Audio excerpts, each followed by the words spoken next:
শিক্ষার্থীরা, আজ আমরা এই ভিডিওতে দশম শ্রেণীর ইতিহাসের সিলেবাস এবং নম্বর বিভাজন নিয়ে কথা বলবো। যদি তুমি ইতিহাস বিষয়ে একটি ভালো নম্বর পেতে চাও, তবে তোমাকে সর্বাগ্রে ইতিহাসের সিলেবাস এবং নাম্বার বিভাজন সম্পর্কে সম্যক ধারণা লাভ করে নিতে হবে। তারপরেই কিন্তু পরিকল্পনা মাফিক পড়াশুনো করলে একটি ভালো নাম্বার তুমি পাবে। তো শিক্ষার্থীরা, এই কারণেই আমাদের বর্তমান এই ভিডিওটির পরিকল্পনা প্রথম থেকে শেষ পর্যন্ত যদি তুমি ভিডিওটি দেখো, তাহলে মাধ্যমিক ইতিহাসের সিলেবাস এবং নাম্বার বিভাজন সম্পর্কে তোমার একটি প্রাঞ্জল ধারণা তৈরি হবে। তো আমরা আমাদের মূল আলোচনায় চলে আসি। দেখো বন্ধুরা, তোমরা যে ইতিহাস পড়বে দশম শ্রেণীতে, এই ইতিহাস কিন্তু সম্পূর্ণ ভারতের ইতিহাস। ক্লাস 9-এ তোমরা ইউরোপের ইতিহাস পড়েছিলে, আর 10-এ তোমাদের সম্পূর্ণ ভারতের ইতিহাস পড়তে হবে। এই ইতিহাস তোমাদের 8টি অধ্যায়ে ভাগ করা হয়েছে।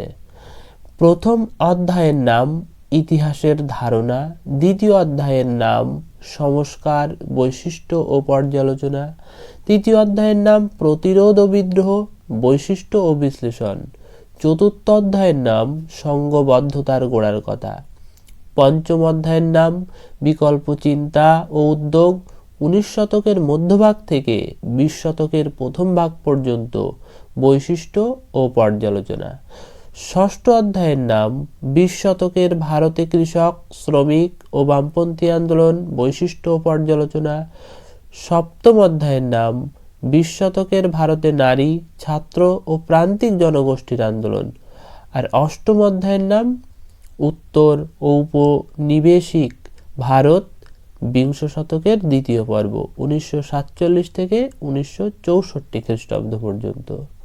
তো এই 8টি অধ্যায় কিন্তু তোমাদের ইতিহাসে রয়েছে। এখন এই 8টি অধ্যায় থেকে তোমাদের 1 মানের, 2 মানের, 4 মানের এবং 8 মানের প্রশ্ন করা হবে। এই যে 1, 2, 4 এবং 8 মানের প্রশ্ন করা হবে, কোন অধ্যায় থেকে কোন কোন মানের প্রশ্ন এসে থাকে সে বিষয়টি জানা তোমাদের কিন্তু অত্যন্ত জরুরি। সেই কারণে আমি জানিয়ে দেব যে কোন অধ্যায় থেকে কত কত মানের প্রশ্ন আসে কিংবা আসে না। তো শিক্ষার্থীরা দেখো, স্ক্রিনের উপরে তোমরা দেখতে পাচ্ছ একটি চার্ট রাখা আছে। এই চার্টে কিন্তু সমস্ত পরিসংখ্যান দেওয়া আছে। প্রথমত ক বিভাগ লেখা আছে উপরে, বহু বিকল্প ভিত্তিক প্রশ্ন, প্রতিটির মান 1। তো এই যে বহু বিকল্প ভিত্তিক প্রশ্ন 1 মানের, এবং তারপরে খ বিভাগ অতি সংক্ষিপ্ত উত্তর ভিত্তিক প্রশ্ন, প্রতিটির মান 1। এই যে 1 মানের প্রশ্ন, এই প্রশ্নগুলি কিন্তু 8টি অধ্যায় থেকেই আসবে। বহু বিকল্প ভিত্তিক প্রশ্ন 20টি থাকবে, 20টিই তোমাকে লিখতে হবে। অতি সংক্ষিপ্ত উত্তর ভিত্তিক প্রশ্ন থাকবে, 20টি লিখতে হবে 16টি। সুতরাং 20 আর 16 এই 34 নাম্বার তোমার শর্ট প্রশ্ন থাকবে 1 মানের, এবং 8টি অধ্যায় থেকেই থাকবে। গ বিভাগ দেখো, সংক্ষিপ্ত উত্তর ভিত্তিক প্রশ্ন, প্রতিটির মান 2। এখানে তোমার 16টি প্রশ্ন থাকবে, তোমাকে লিখতে হবে 11টি, প্রত্যেকটির মান 2, 11 2 22 নাম্বার থাকবে এখানে।